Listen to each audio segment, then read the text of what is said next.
Welcome to the program Healthy Living. I am Blessing Ofomio. Today we're taking a look at infertility in women. And my guest on today's program is Reverend Tony Akinyemi. The other time we talked about infertility in men, and I know women has been waiting for their own turn. So pick up your pen and your jotter to put down the important things so that infertility will not be an issue to you.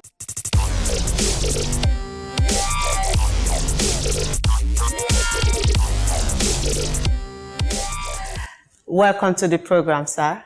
My pleasure to be here again today. It's an honor to have me. Yes. So the other time we talked about infertility in men. And now today we are looking at infertility in women, which is most common. Yeah. So what is actually the problem resulting to infertility in women? Yeah, like we said during the last episode that scientifically 1/3 of the time infertility between a couple is due to the man, and 1/3 of the time it is due to the woman. 1/3 of the time it is due to either unknown causes or both of them. We have looked at the man's side. Today we're looking at the woman's side. Now, the issues that can affect a woman's fertility potential is what I describe as a head-to-toe affair. Okay. Head to toe. In other words, if you look at the configuration of a woman, you look at a woman from head to toe, you will find something in every region that contributes to infertility. That of the man may look very straightforward, sperm production, sperm delivery. But that of the woman may appear a little bit more complicated, even though it really is not. But there are many components to it than that of a man. Because the woman, at the end of the day, is not just releasing the egg to be fertilized. After the egg is fertilized, the egg also has to descend from the fallopian tube and be successfully implanted into the womb. So the womb is the receptacle. The womb is the bed on which the baby will lay for 9 months. So that bed must be well prepared to be able to host that baby, that egg that is fertilized, and take care of that baby and nourish that baby and let that fetus, grow until a full-blown baby without ejecting it and throwing it out. There must be enough space, which means there must be no competing objects like fibroid, for example, filling the whole place, and there's no room for the baby to stay. So it's not just about getting the egg released, getting the egg fertilized, getting the egg to descend, getting the fertilized egg to be implanted, and there is also the need to be able to host that fertilized egg for almost 1 year, 9 months, 3/4 of a year. And so infertility in a woman is not just about her inability to conceive. It is also about her inability to retain the fertilized egg sufficiently to make it grow up into a full-blown baby. So if a woman gets pregnant and miscarries after 8 weeks, 9 weeks, the woman is still regarded as infertile. Okay. Not because she cannot produce eggs or the eggs cannot be fertilized. So it's a whole gamut of issues from head to toe. If you want me to start, I can begin to look at them from the head to the neck, yes, to the body, to all of that. Yeah. You see, in the head, there are two major issues that can affect a woman's fertility potential. The first one is anatomical stroke physiological. The second one is psychological stroke emotional. So we have anatophysiological factor and we have psycho-emotional factor. Now, the anatomical physiological factor has to do with, there's a certain gland in the brain. It's called the pituitary gland. Sometimes certain benign tumors can grow in the pituitary gland. Benign because they are not cancerous, even though they are growths, but they are not cancerous. But once they grow in the tumor, the tumor grows in the pituitary gland, it affects the hormone production from the pituitary gland. And that can affect a woman's fertility potential. That is the anatomical, physiological factor. Okay. Then the second part, which is the psychological stroke emotional factor, is when a woman is stressed up, when a woman is distressed, when a woman is anxious, when a woman is under pressure. Because typically when people get married, a few months after, everybody, when they see the newly wedded woman, they are looking at her tummy. There is an unspoken pressure, that begins to come. You go to visit your in-law and they are saying, how now? How now? Everybody is wondering 9 months to 1 year even after. your friends. Everywhere. So there's considerable pressure mounted on the woman. And once you put a woman under that kind of pressure, you are affecting her mental health. You are affecting her psyche. You are affecting her emotions. And once she becomes psychologically and emotionally screwed up, it will affect her physiology. It will affect the way her body functions. It will affect her biochemistry. And that will make it more difficult for her to even be able to achieve pregnancy, either by way of ovulation or sustaining the pregnancy. So in the head, you have to look at those two major factors. Okay. That's why I advise couples, if you are waiting for the fruit of the womb, the man in particular has a big role to play in mitigating those two issues. First is that the man himself must not mount undue pressure on the woman. I'll tell you a story. A woman came to me. She was sitting in front of me and tears were rolling out of her eyes. She probably was around 48, 49 years old at the time, if I'm not mistaken. And then she told me her story. She got married a little late. Okay. And so she was hoping that she would be able to quickly get pregnant, have children, and what have you. And her husband was about a year or so older than her. He too, of course, married late. So they were hoping it would happen quick, but it didn't happen. And they went on and went on and went on until they were approaching 50. And now it still hadn't happened. So the man traveled abroad on an official assignment. It was close to his 50th birthday or thereabouts. So the woman here in the country was planning a surprise 50th birthday package for the husband.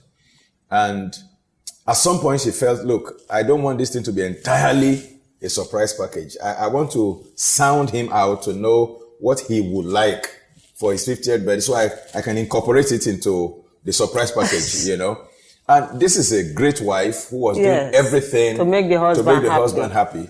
And so she put a call through to her husband abroad and said, hey, I know you're returning soon back to the country. What would you like me to get ready for your 50th birthday? And you know the response the man gave? Give me a child. Oh. The woman came to my office, tears were rolling through her eyes. Said, look what my husband did to me. That verbal assault, the man may not think of it, but the import, the weight that is going to place on that woman, it is even going to further screw her up. So I advise husbands in particular and relatives, family members, in-laws, please don't mount psychological warfare on a woman that is already traumatized with delay. She wants to have babies. I mean, if anybody wants to have babies, I think women want it more, That's true. And so is it her fault that she has not been able to achieve pregnancy? If we say, okay, it could be her fault, maybe 1 in a million. But the majority of women, it isn't their fault. They want it much more than anybody else wants it. So why would somebody else then begin to mount that kind of pressure?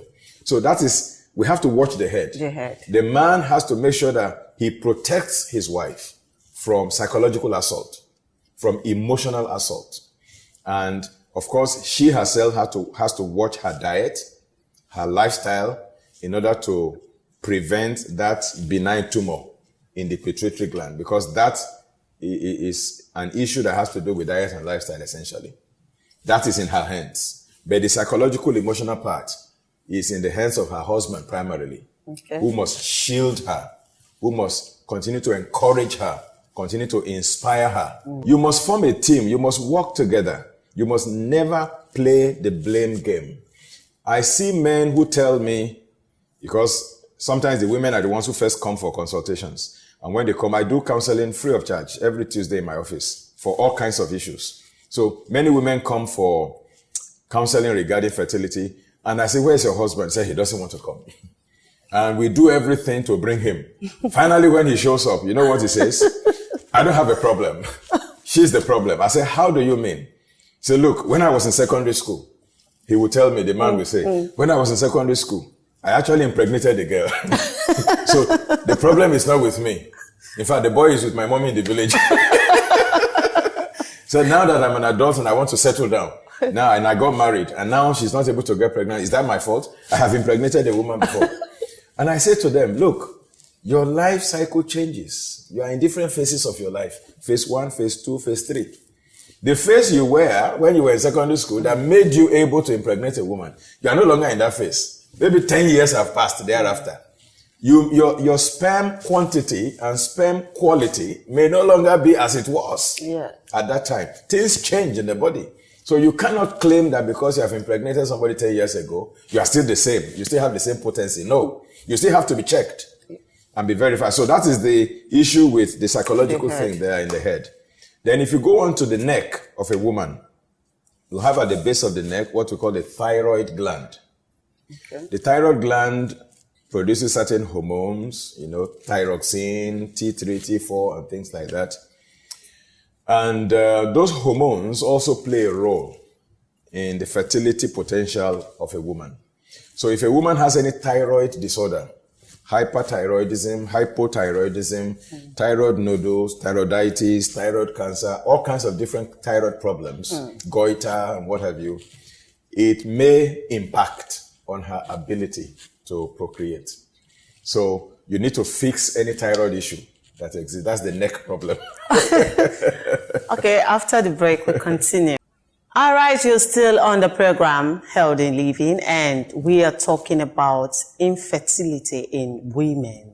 And my guest on the program is Reverend Tony Akinyemi. Stay tuned. We'll be right back.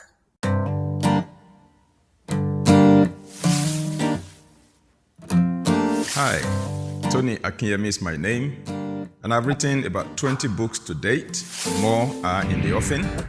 Out of the 20 published books, to my credit, 6 of them are on healthy living. And I want to recommend these resources to you, to access them either digitally online or to get your hard copies. For digital access, you can visit amazon.com or familabooks.com. And for physical copies, you can visit the Shepherd stores at 18 Shogunle Street, Abule Onigbagbo off Mobolaji Bankantoni Way between Eko Hospital and Sheraton Hotel Ikeja to obtain your copy. You can also contact the email address on the screen or the telephone number or send a WhatsApp message and you'll be guided as to where to get any of the copies. God bless you as you access these resources. They will inform you and the information will help to transform your health and that of your family as well as that of the people in your sphere of influence. God bless you and thank you.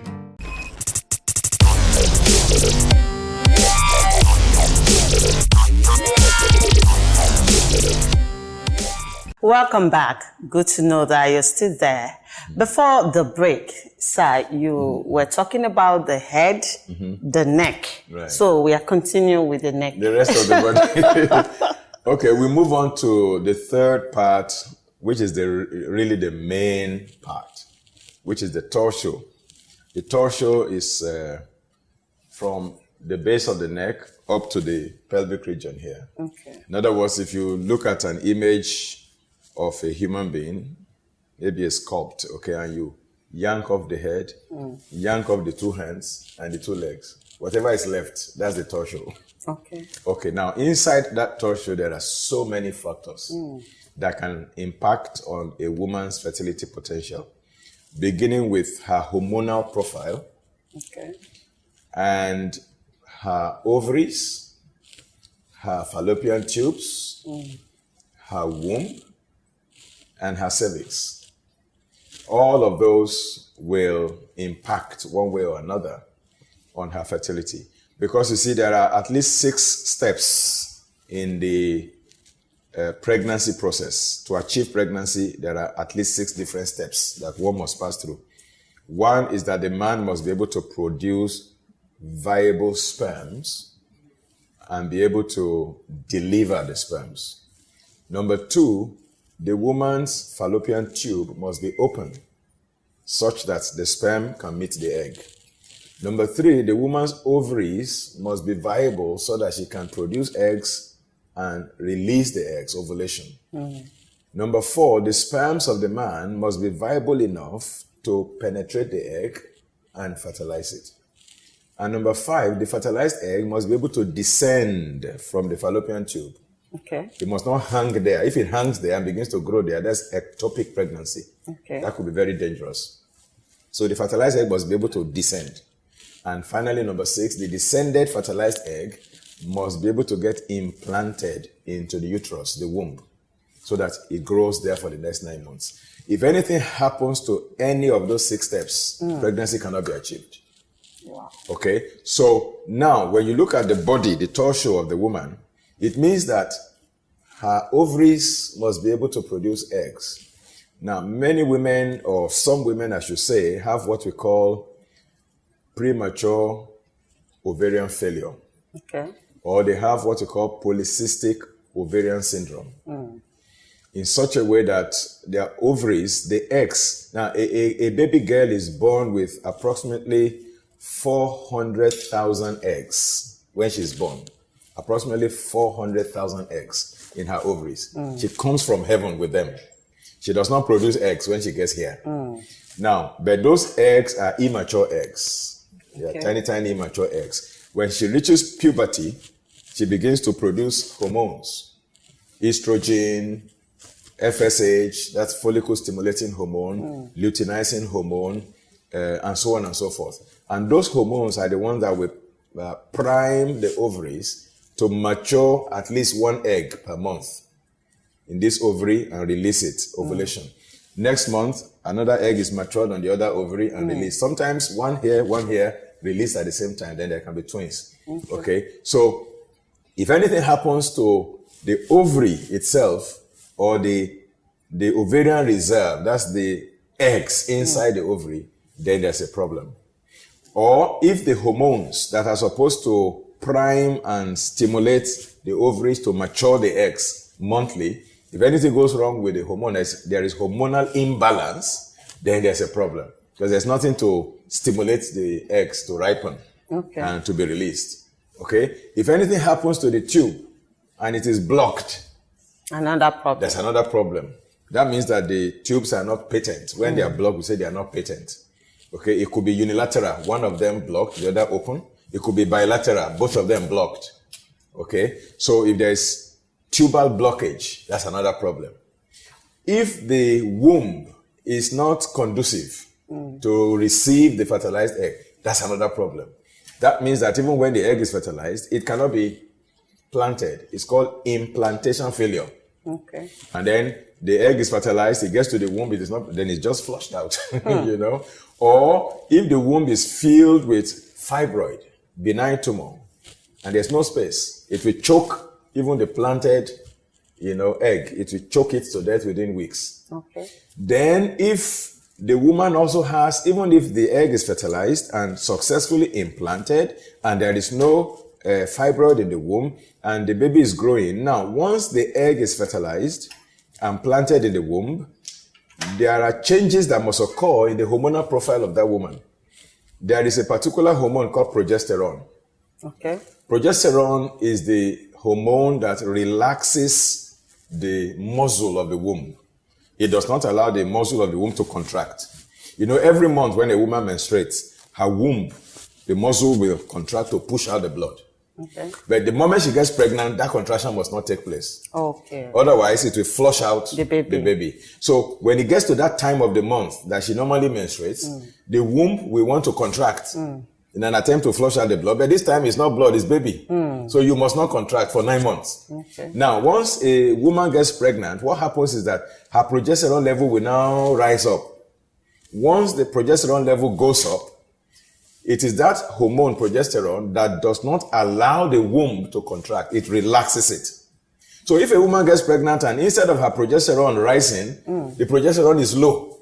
Okay. It doesn't rise. Then when it gets to the time that she should menstruate, maybe the first month after pregnancy or maximum the second month after pregnancy, the womb will violently contract and expel the baby. So she miscarries. Okay, so now what about women that are suffering from irregular menstruation?